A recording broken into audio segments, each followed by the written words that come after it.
ऐसे मौके पर हम आपके बीच में आए हैं जब इस फूलपुर में उपचुनाव होने जा रहा है और उपचुनाव का समय जो होता है, जब सीट खाली होती है तो उसके 6 महीने के अंदर हो जाना चाहिए।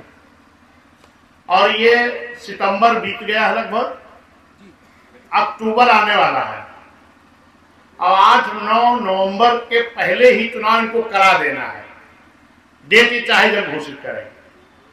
तो हमें ये तैयारी मान के चलना चाहिए कि चाहे जब घोषित करें, ये मान लेना चाहिए चुनाव हमारा चल रहा है। हमारे प्रत्याशी भी लगातार चल रहे हैं आपके बीच में। अब ये प्रत्याशी अकेले चुनाव नहीं लड़ेंगे, हर कार्यकर्ता हमारा इस फूलपुर का प्रत्याशी है। जो भी हमारे कार्यकर्ता हैं, जो यहां से हमारे शिववरण पासी जी हैं, खुद को शिववरण पासी बनकर के इस चुनाव को लड़ने की हमें जरूरत है। हर बूथ पर हमें संगठन को मजबूत करना है। जैसे अभी हमारे सेक्टर अध्यक्ष गणाई इनको माला पहना के स्वागत किया जिलाध्यक्ष ने। ये माला पहनाने का मतलब मेरा था कि आपके कंधे पर मैं माला पहना के जिम्मेदारी दे रहा हूं कि आपको अपने सेक्टर को, जो आपके सेक्टर में बूथ है, किसी के सेक्टर में 10 बूथ होगा, किसी के 12 होगा, किसी के 9 ही हो सकता है, आपको अपने बूथ को जिताने की जिम्मेदारी आज आपके कंधे पर दे दी गई है। समझ रहे हैं हमारे सेक्टर अध्यक्ष अभी जो माला पहने हैं? अब ये जिम्मेदारी कैसे निभाना है कि आपको जाकर के अपने हर बूथ पर, आपके बूथ पे पदाधिकारी होंगे, हमारे सेक्टर बूथ के अध्यक्ष, बूथ के उपाध्यक्ष, 3 संगठन सचिव और 1 सेक्टर सचिव आबलिक प्रभारी, ये 6 लोग हो गए। हमारे सेक्टर अध्यक्ष, सेक्टर महासचिव। जब चुनाव घोषित होगा तो गाड़ियां लगेगी। अभी जो आपके पास संसाधन है, एक सेक्टर का एरिया क्या होगा, मुश्किल से 3 ग्राम सभा या 4 ग्राम सभा, इतने तो होगा। एक ग्राम सभा में कहीं 3 बूथ होगा, कहीं 4 होगा, कहीं 2 होगा, कहीं 1 होगा, तो 3, 4 या 5 ग्राम सभाएं होंगी। हमारे सेक्टर और महासचिव जो हैं, ये प्रतिदिन सुबह सोकर उठने के बाद अपने सेक्टर सचिव को फोन कर ले और मैं आपके बूथ पर आ रहा हूं। प्रतिदिन 1 बूथ सुबह और 1 बूथ शाम को, उस बूथ पर घर घर जाकर के अपना प्रचार करें कि बहुजन समाज पार्टी उपचुनाव बहुत मजबूती से लड़ रही है। हमारे प्रत्याशी जो शिववरण पासी जी हैं, इनको जिताने के लिए हम लोग आए हैं और बहन जी ने जो काम किया है, अगर उस काम को आप बता ले जाओ, जो काम बहन जी ने किया है, जिस काम को इस देश की सरकारों ने 70-78 सालों में नहीं कर पाई है, उस काम को माननीय बहन जी ने मात्र 6-7 महीने में करने का काम किया। और इस देश में आपने देखा है कि बाकी तो सब राजनीतिक दल हैं, लेकिन बहुजन समाज पार्टी सिर्फ राजनीतिक दल नहीं है। ये बहुजन समाज में जन्मे संत गुरुओं महापुरुषों की विचारधारा है। ये किसकी विचारधारा है? छत्रपति साहू जी महाराज की, ज्योतिबा फूले जी की, सावित्रीबाई फूले जी की, नारायण गुरु जी की, संत रविदास की, संत कबीर की, तमाम जो संत गुरु महापुरुष हैं, और डॉक्टर बी आर अम्बेडकर साहब और मानवता साहब, ये इनकी विचारधारा को पूर्ण करने के लिए बहुजन समाज पार्टी बनाई गई है। आप अक्सर देखते हो कि जहां पर भी बाबा साहब की आप तस्वीर देखते हो, तो बाबा साहब के हाथ में, एक हाथ में संविधान होता है और दूसरे हाथ से इशारा करते हैं। ऐसे ही तो मूर्ति देखते हो ना। क्या कह रहे हैं बाबा साहब? बाबा साहब क्या कह रहे हैं, जरा बताओ आप लोग। बाबा साहब कह रहे हैं कि इस संविधान में हमने बड़ी मेहनत से इस देश में रहने वाले सभी जाति, धर्म, समाज को हमने वोट का अधिकार दिया है, बहुत मेहनत से। वरना इस देश के जो और बाकी लोग थे, वो नहीं चाहते थे कि सबको वोट का अधिकार मिले। और क्यों नहीं चाहते थे? क्योंकि अगर सपोर्ट का अधिकार मिल गया तो हमें गरीबों की झुग्गी झोपड़ी में, खलिहानों में, खेतों में, गरीबों के मोहल्लों में जाकर के पैर छू के वोट मांगना पड़ेगा कि मुझे वोट दे दो, मैं राजा बन जाऊं। तो इससे अच्छा वो लोग सोचते थे कि नहीं, सबको वोट का अधिकार ही ना दिया जाए। वोट का अधिकार उसको दिया जाए जो बड़ी लगान जमा करता हो। वोट का अधिकार उसको दिया जाए जो बड़ा जिम्मेदार हो, बड़े काश्तकार हो। वोट का अधिकार उसको दिया जाए जो स्नातक शिक्षा ग्रहण किया हो। जरा आप सोचो कि जब हमको पढ़ने लिखने का अधिकार ही नहीं था तो हमारे पुरखे स्नातक शिक्षा कहां से ग्रहण करते? और अगर स्नातक शिक्षा नहीं होती तो हमको वोट का अधिकार नहीं होता। धन्यवाद बाबा साहब जिन्होंने इसके लिए लड़ाई लड़ी कि नहीं, ये देश आजाद हो रहा और मुझे संविधान बनाने का मौका मिला है। मैं इस देश में रहने वाले सभी जाति, धर्म, समाज के लोगों को बराबर का अधिकार दूंगा, ताकि जब कभी भी एक गरीब इकट्ठा होना चाहे, हर जाति समाज के लोग और गरीब लोग इकट्ठा हो जाए तो अपने इस वोट के बल पर अपना राजा, गरीबों का राजा तैयार करना, ये मकसद था।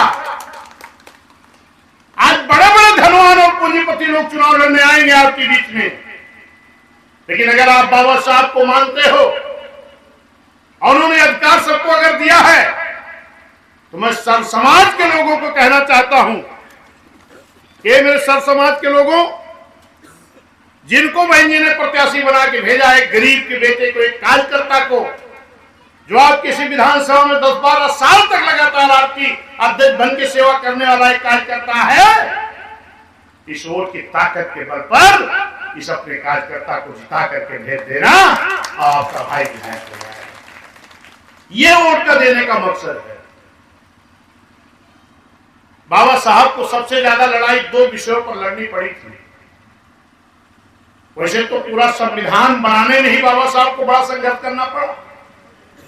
बड़ा संघर्ष करके उन्होंने तैयार किया इस देश का संविधान, लेकिन 2 मुद्दों के लिए, एक तो वोट का अधिकार सबको बराबर का मिले और दूसरा आरक्षण। क्योंकि इस देश में दोहरी गुलामी थी। एक तो गुलामी अंग्रेजों की थी और दूसरी गुलामी बड़े बड़े राजे रजवाड़ों की थी। धन्य बाबा साहब जिन्होंने कहा कि ये देश तो अंग्रेज छोड़ के चला जाएंगे, लेकिन जो इस देश के बड़े बड़े राजे रजवाड़ों की गुलामी है, इससे निजात कैसे मिलेगी? और ये गुलामी कौन करता था? ये गुलामी जो सामाजिक रूप से, आर्थिक रूप से, शैक्षिक रूप से, हर तरह से जो पिछड़ा था, कमजोर था, वो ये गुलामी करता था। और इस गुलामी से निजात दिलाने के लिए बाबा साहब ने आरक्षण देना सोचा कि अगर ये पिछड़े हुए लोगों को आरक्षण मिल जाएगा तो ये पिछड़े लोग अपने आरक्षण के बल पर ये अगड़ों की बराबरी कर लेंगे। यही तो मतलब था। लेकिन आज इस आरक्षण के साथ आपके धोखा हो रहा है और धोखा अपने लोग भी कर रहे हैं, लेकिन हम समझ नहीं पा रहे हैं। अब उधर नहीं जाएंगे, लंबा हो जाएगा। लेकिन बाबा साहब के बदौलत देश में साइमन कमीशन आया और साइमन कमीशन जो सर्वे कर रहा था, तो जिस गांव में सर्वे करने जाता था आरक्षण देने के लिए, तो बाबा साहब भी उस कमेटी के सदस्य, जरा ध्यान दीजिएगा, हम भाषण नहीं कर रहे चुनावी। तो उस गांव में जब जाते थे बाबा साहब पहले से, कल आपके गांव में साइमन कमीशन कमेटी के लोग आएंगे और सर्वे करेंगे, आप भी अपनी सच्चाई बता देना ताकि आपको भी आरक्षण वाली सूची में हम शामिल करा सकें। जिन लोगों ने बाबा साहब की बात को माना, समथल एरिया के लोगों ने सूची में नाम दर्ज कराया, तो वो हो गए अनुसूचित जाति में। पहाड़ी क्षेत्रों के लोगों ने जब बाबा साहब की बात को माना तो वो हो गए अनुसूचित जनजाति में। और जिन लोगों ने बाबा साहब की बात को नहीं माना, अपने दुश्मनों की बात को माना, तमाम हमारे दुश्मन जो थे ये भी गांव में पहुंच गए। कहे बाबा साहब आए थे क्या गांव में? कहीं हाँ आए तो थे। कहीं क्या कह के गए हैं? कहीं बाबा साहब कह के गए हैं कल आपके गांव में जब सूची बनाने वाले लोग आएंगे तो आप लोग अपनी बात बता देना ताकि आपको भी आरक्षण मिल जाए। तो वो लोग जो दुश्मन आप थे मालूम क्या कहे? अगर आप बाबा साहब की बात को मान गए तो आप छोटी जाति में हो जाओगे, आप नीच जाति में हो जाओगे। तो जिन लोगों ने उस वक्त बाबा साहब की बात को माना वो सूची में नाम दर्ज हो गया तो हो गया अनुसूचित जाति, अनुसूचित जनजाति। और जिन लोगों ने बाबा साहब की बात को नहीं माना, अपने दुश्मनों की बात को माना, वो क्या रह गए? क्या रह गए? सर्वे किसका हो रहा था? अभी हमने बताया ना, सर्वे किसका हो रहा था? सामाजिक, आर्थिक, शैक्षणिक, जो हर तरह से पिछड़े थे, हर तरह से। और जो बाबा साहब की बात को माने वो SC ST हो गए, और जो बाबा साहब की बात को नहीं माने वो पिछड़े के पिछड़े। वही हम हैं, पाल जी, प्रजापति जी, बिंद जी, मल्लाह जी, नाई जी, पटेल जी, यादव जी, प्रजापति जी, चौहान जी, यानी पूरा जो OBC है। जरा ध्यान दीजिए कि अगर ये बाबा साहब की बात को मान गए होते उस वक्त तो इनको भी पूर्ण आरक्षण मिल गया होता। लेकिन धन्य है बाबा साहब, उन्होंने आर्टिकल 340 के तहत एक व्यवस्था दिया कि जब कभी चुनाव होगा, सरकारें बनेगी, हुकूमतें आएंगी तो फिर सर्वे होगा। तो फिर एक सर्वे कमेटी बनी, साइमन कमीशन के बाद काका कालेलकर आयोग। ये कमेटी भी कब बनी? 1952 में। इसकी रिपोर्ट कब आ गई? 57 में। लेकिन 57 में अगर ये आरक्षण काका कालेलकर आयोग की रिपोर्ट लागू हो गई होती तो पिछड़ों को भी आरक्षण मिल गया होता। लेकिन अगर ये आरक्षण लागू नहीं हुआ तो इसका जिम्मेदार कौन है? किसकी सरकारें थी 57 में? किसकी थी? कांग्रेस की। लेकिन आज कुछ पिछड़े लोग हमारे जो पिछड़ों के सबसे बड़े नेता बनते हैं, उन्हीं कांग्रेस को लेकर ढो रहे हैं, उसी कांग्रेस को लेकर ढो रहे हैं जिन कांग्रेस के लोगों ने पिछड़ों का काका कालेलकर आयोग की रिपोर्ट 77 तक लागू नहीं होने दिया। रिपोर्ट कब आई थी? 57 में। लागू कब तक नहीं होने दिया? 77 तक। तो 77 में उस कांग्रेस के खिलाफ एक मोर्चा बना था कि हमें बनाओ और हम जो है ये रिपोर्ट लागू करेंगे। फिर क्या हुआ? प्रधानमंत्री बनने तक तो वादा किया गया, लेकिन जैसे प्रधानमंत्री बन गए तो उन्होंने कहा ये रिपोर्ट पुरानी हो गई, इसके आधार पर आरक्षण नहीं दिया जा सकता। क्यों कहा गया? क्योंकि दल बदल गया। कांग्रेस तो हट गई, लेकिन जो बैठाए गए वो भी उसी मानसिकता के थे। तो हमें नहीं देखना है ये भाजपा है, ये कांग्रेस है, ये समाजवादी है, ये सब के सब एक ही मानसिकता के हैं, एक ही चट्टे बट्टे हैं। ये सब लोग अलग नहीं हैं, इससे आपका फायदा नहीं होने वाला है। फिर आकर के 77 में जब फिर नहीं लागू हुआ, कहा गया रिपोर्ट पुरानी हो गई, तो फिर एक नई कमेटी बनी जिसका नाम रखा गया मंडल कमीशन। इसकी भी रिपोर्ट कब आ गई? 80 में। फिर नहीं लागू हुआ। फिर आरक्षण एक कब मंडल कमीशन लागू हुआ? जब 89 में पहली बार बीएसपी के 3 सांसद जीत करके आए, बहन कुमारी मायावती जी बिजनौर से, रामकृष्ण यादव जी आजमगढ़ से, हरभजन सिंह लाखा जी पंजाब से। तब माननीय कांशीराम साहब ने कहा कि मान्या बहन जी को कहा कि आप पार्लियामेंट तब तक नहीं चलने देगी जब तक मंडल कमीशन लागू नहीं हो जाता। और माननीय साहब खूब आंदोलन शुरू किए।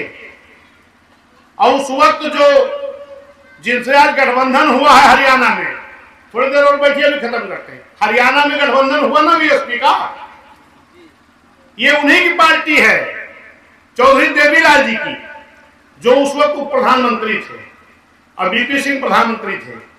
उन्हीं के पोते हैं ये जिनका गठबंधन बसपा चल रहा है। अभय चौटाला जी। तो उस वक्त तो वो भी मानवर साहब के समझाने पर, उनके सहयोग में जब आए, तब किसी तरीके बहुजन समाज पार्टी के बदौलत 90 में आकर के आपका मंडल कमीशन लागू हुआ, तब आपको आधा अधूरा आरक्षण मिला। मैं किसकी बात कर रहा हूं? पिछड़ों की। इसमें है भी कुछ पिछड़े समाज के लोग की नहीं? कितने लोग हैं? 1 2 3 4 5 6 7 8 9 10 11 12 13 14 15 16 लोग हैं।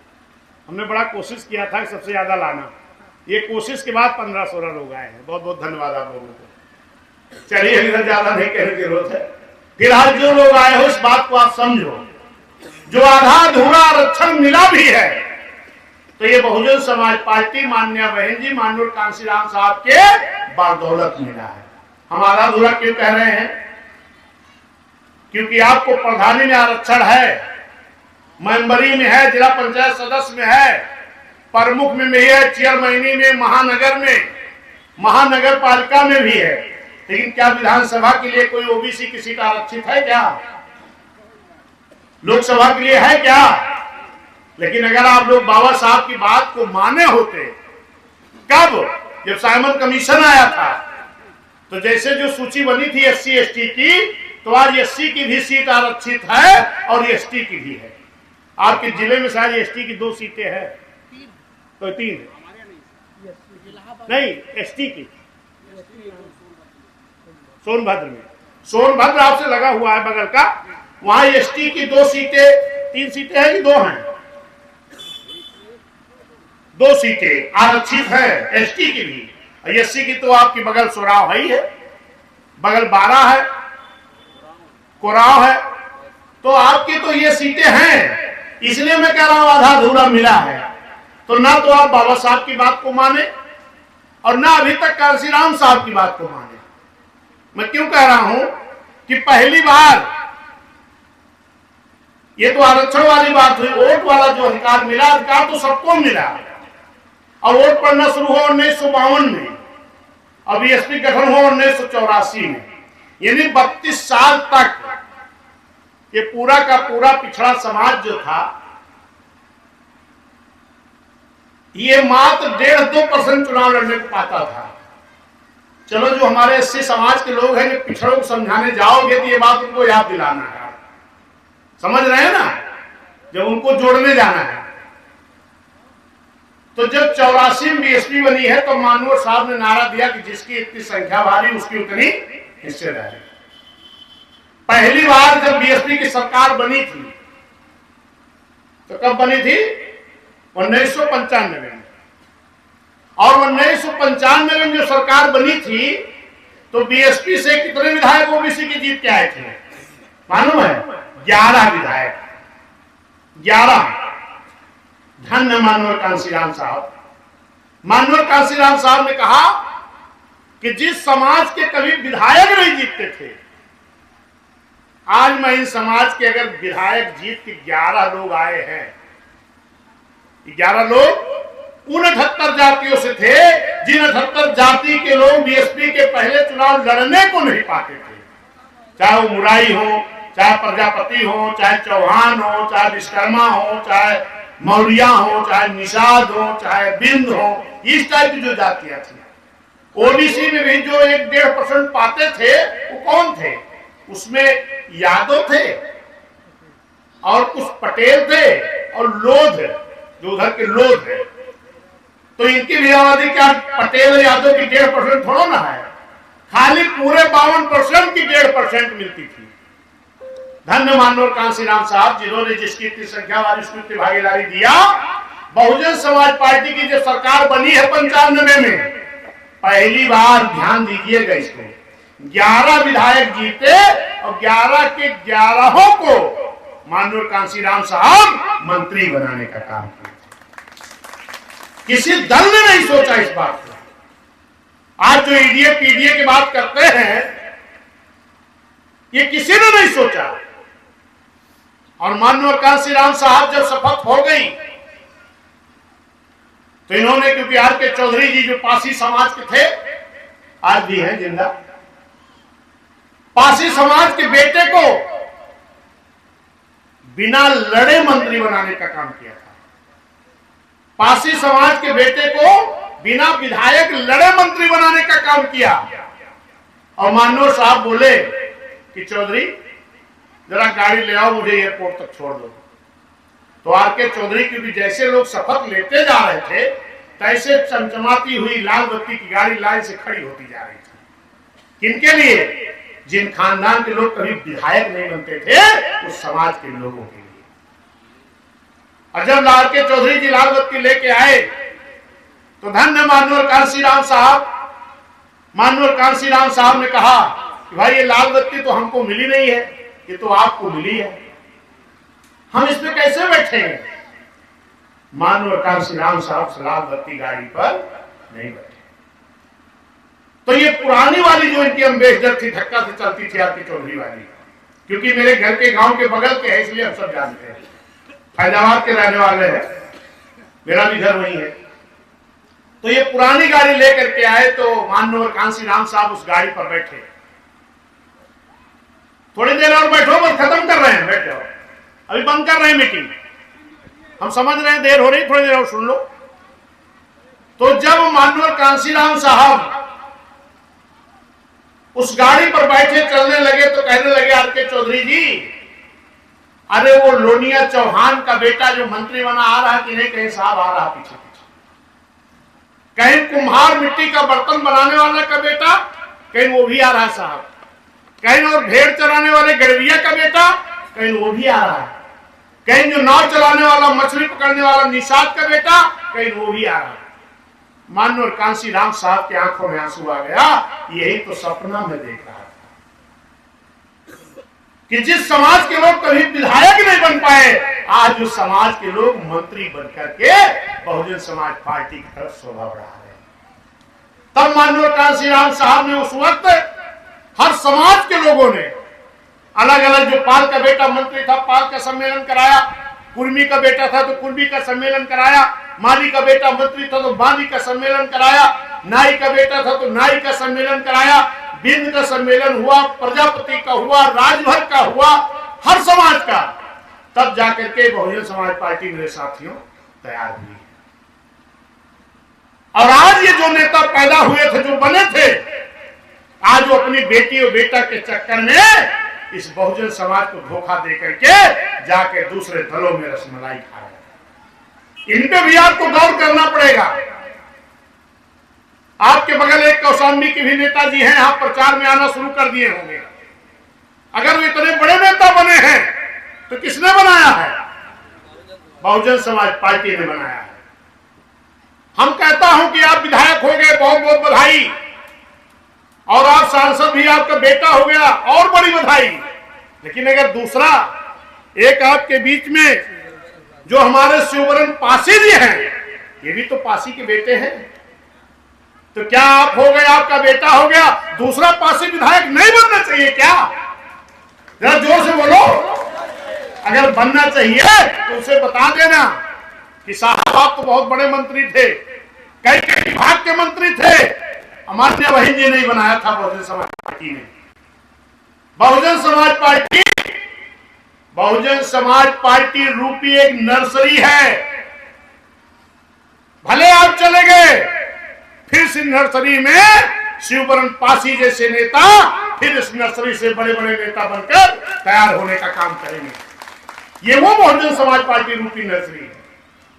अभी इस लोकसभा में भले हमारे लोग एक साथ षड्यंत्र के ताते नहीं जीत के आए, लेकिन 4-4 चौहान के बेटे लड़े, 3-3 पाल समाज के बेटे लड़े, प्रजापति समाज का बेटा लड़ा, राजभर का बेटा लड़ा, निषाद का बेटा लड़ा, कुर्मी, यादव, मुस्लिम, हर समाज के लोग लड़े, न्याय पसंद ब्राह्मण क्षत्रिय वैश्य समाज के भी लड़े।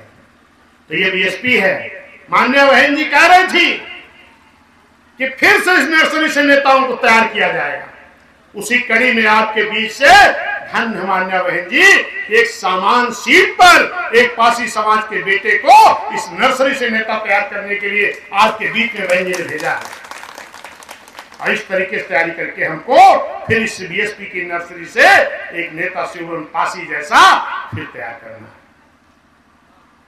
हे मेरे साथियों, ये धोखेबाज लोग हैं। अभी इस चुनाव में जो बीता है, संविधान बचाने चले गए और हमारे लोग बात को मान भी लिए। जैसे माननीय बहन जी ने अपनी सरकार में भर्ती कर रही थी, 22 लाख भर्ती हो रही थी ना। 22 लाख भर्ती का मतलब आज इस पूरे देश में 22 लाख की भर्ती बहुत खाली है, किसी ने नहीं भरा, खाली बहन जी ने भरना शुरू किया। और जब यूपी में बहन जी भर्ती कर रही थी, पूरी भर्ती भी नहीं हो पाई, सरकार बदल गई। किसकी सरकार आ गई थी बहन जी के बाद? तो आपकी 22 लाख भर्ती को किसने रोक लगाया? तो कहा फिर उनको वोट देना चाहेंगे क्या? आपकी 22 लाख की भर्ती को रोक लगाया, बहन जी ने ठेकेदारी में आरक्षण दिया। इस आरक्षण को किसने खत्म किया? जरा जोर से बोला करो बाबू।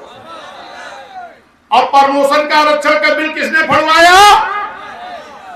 तमाम अधिकारियों को बहन जी ने प्रमोट किया था, फिर डिमोशन करके उसी जिले में अपमानित करने का काम किसने किया? और माननीय बहन जी ने इस प्रदेश के बड़े बड़े जिलों का विकास करने के लिए बहन जी छोटा छोटा जिला बनाया। और उस जिले का नाम किसके नाम रखा? डॉक्टर भीमराव अंबेडकर नगर, छत्रपति साहू जी नगर, भीम नगर, गौतम बुद्ध नगर, ज्योतिबा फुले नगर, रमाबाई अंबेडकर नगर, संत रविदास नगर, संत कबीर नगर, मानवर कांशीराम साहब नगर, भीम नगर। इन जिलों का नाम किसने बदला? कौन? जो कहते हैं कि हम पीडीए बनाए हैं।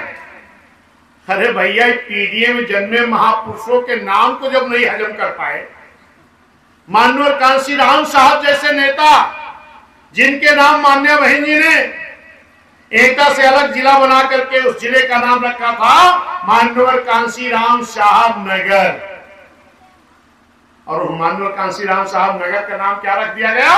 काशी। तो ये लोग आपका आरक्षण बचाएंगे क्या, जो आपके महापुरुषों को सम्मान नहीं दे पाए? छत्रपति साहू जी महाराज जो कुर्मी समाज में जन्मे, पिछड़े समाज में जन्मे, आरक्षण के जनक, बगैर सुल्तानपुर से अलग जिला बना था, जिसको बदल के क्या कर दिया गया? अमेठी। ये भाजपा के लोग बड़े बड़े जुमलेबाज हैं। ये क्या कह रहे थे? ये राशन देते हैं कितना? 5 किलो। कौन? एनडीए गठबंधन के लोग। इंडिया के लोग, सपा कांग्रेस के लोगों ने क्या कहा कि अगर वो 5 किलो दे रहे हैं तो हम 10 किलो देंगे। कहे कि नहीं कहे?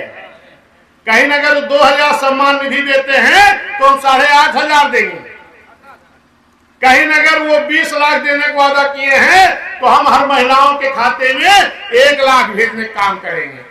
पता नहीं क्या क्या खटाखट बोल रहे थे, सही कि गलत? अरे हम कह रहे हैं जरा पूछ लेना इंडिया गठबंधन वालों से, समाजवादियों, कांग्रेसियों से कि आपकी केंद्र में सरकार नहीं बनी तो अच्छा हुआ, लेकिन जहां आपकी सरकारें प्रदेश में हैं, आपने कहां पे 10 किलो राशन शुरू किया? कहां पे हर महिलाओं के खातों में 1-1 लाख रुपए भेज दिया? कहां 8500 देना शुरू किया? इसका मतलब कि जितने जुमलेबाज भाजपा वाले हैं, उससे बड़े जुमलेबाज कांग्रेस और सपा वाले। तो इन जुमलेबाजों से बच के रहना है। ये मेरी माताओं बहनों, आप उनसे बता दो कि अगर वो 5 किलो राशन दे रहे तुम 10 किलो राशन ना दो, तो हमारी बेटियों को पढ़ने के लिए शिक्षा फ्री करा दो, हमारे बच्चों को नौकरी दे दो। जैसे माननीय बहन जी ने सफाई कर्मी का नया पद सृजित करके नौकरी दिया है। ये पद पहले था क्या? और एक पद बहन जी ने क्यों निकाला? क्योंकि बहन जी भी एक गरीब परिवार से निकल के आए हैं। बहन जी जान रही हैं कि आज भी तमाम हमारे गांव गरीब लोगों के घर में कक्षा 5-8 से ज्यादा शिक्षा नहीं है। तो क्या गरीबों के घरों में सरकारी नौकरी नहीं होनी चाहिए? क्या होनी चाहिए कि नहीं? अगर होनी चाहिए तो किसी ने ये काम क्यों नहीं किया? ये गरीबों के घर में नौकरी सरकारी भेजने का काम किसने किया? तो वोट किसको जाना चाहिए? फिर काहे धोखा हो जाता मेरे भाइयों? लाखों नौकरी सफाई कर्मी की, लाखों नौकरी बाइक लाख की, लाखों नौकरी पुलिस की, लाखों नौकरी गार्ड की, लाखों नौकरी टीचर की। अभी भाजपा सरकार में 69,000 शिक्षक भर्ती में कितना बड़ा घोटाला हुआ। हमारे SC ST OBC का आरक्षण छीन लिया भाजपा ने। और ये जो लोग संविधान दिखा रहे हैं, जो कह रहे हैं आरक्षण बचाएंगे, ये आरक्षण बचाने वाले नहीं है। क्या विपक्ष में बैठे एक बार भी इन्होंने आवाज लगाई कि सरकार हमारी बैकलॉग भर्ती कब करेगी? उठाया आवाज? ये काहे उठाएंगे? जो खुदे बैकलॉग भर्ती रोकने वाले लोग हैं, तो आवाज कैसे उठाएंगे? अगर कोई नेता इस देश में और कोई पार्टी अगर है जो बाबा साहब के संविधान को ईमानदारी से लागू करना चाहती है, तो उस पार्टी का नाम बहुजन समाज पार्टी, उस नेता का नाम बहन कुमारी मायावती। ये मेरे साथियों, आज चुनाव का वक्त है।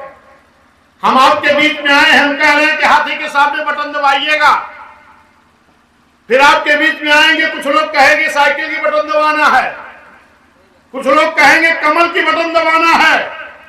तो उनसे पूछ लेना कि आपको हम साइकिल कोट इसीलिए दे दें कि जो आपने हमारी बैकलॉग भर्ती रोक दिया, हम आपको इसीलिए दे दें जो हमारा आपने ठेकेदारी का आरक्षण छीन लिया, हम आपको इसीलिए दे दें जो हमारे अधिकारियों को आपने डिमोशन कर दिया, हम आपको इसीलिए दे दें जो आपने हमारा प्रमोशन का आरक्षण का बिल अभी पार्लियामेंट के अंदर फाड़ा है।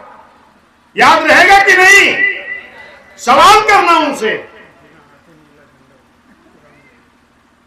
और जो ये है भाजपा वाले, इनसे कह देना, क्या इसीलिए हम आपकी सरकार बनाएंगे कि हमारे बच्चे नौकरी का फार्म तो भरेंगे, परीक्षा देने तो जाएंगे, लेकिन जब वहां पहुंचेंगे तो सुनेंगे क्या? पर्चा ली। कितनी नौकरियों का पर्चा लीक हुआ है? ये मेरे सम्मानित साथियों, अब की बार इन भाजपाइयों का पर्चा लीक कर दो, सपाइयों को जो है इनको ठोकर सिखा दो, वरना आपका नुकसान हो जाएगा। क्या कह रहे हैं? बीएसपी तो खत्म हो गई।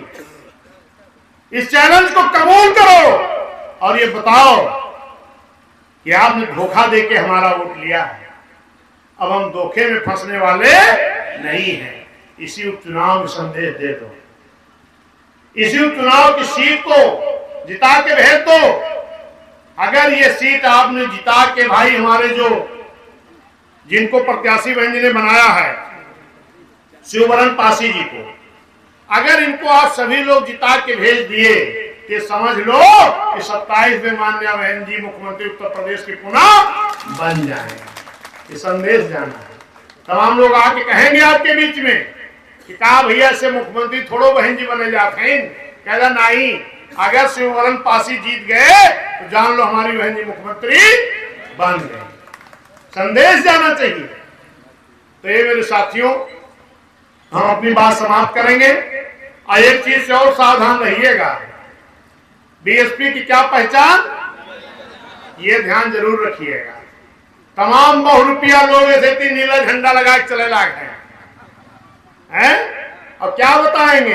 अरे वो सांसद जीत गए हैं, अरे बहुत सांसद दलित समाज के जीत के गए हैं, अठावले जी भी SC समाज के हैं, जीत के गए हैं कि नहीं, मंत्री हैं कि नहीं, लेकिन ये करेंगे क्या?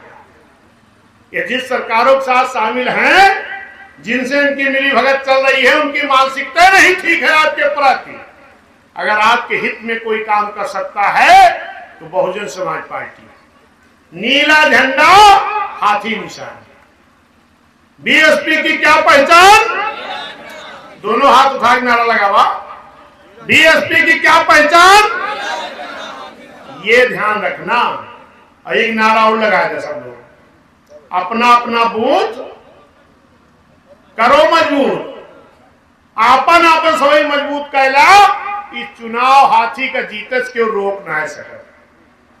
अपना अपना बूथ जेका जेका न मजबूत करे कोई हाथ ना उठावत बा, सब जने उठावा हाथ। अपना अपना बूथ अपना अपना बूथ, निश्चित है कि पार्टी आपकी जीत जाएगी। भाई शिवरण पासी जी जीत जाएंगे, बहन जी के हाथ मजबूत होंगे। इसी के साथ अपनी बात समाप्त करेंगे। लेकिन हम फिर कह रहे हैं, जब मीटिंग हो तो इस मीटिंग में सर्व समाज के लोगों को बुला करके लाओ।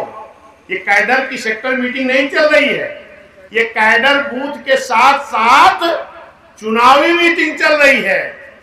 हम कैडर की भी बात करें और चुनावी मुद्दे पर बात करें, तो इसके लिए हमें हर साथी को अपने अपने साथ, हर समाज को लेकर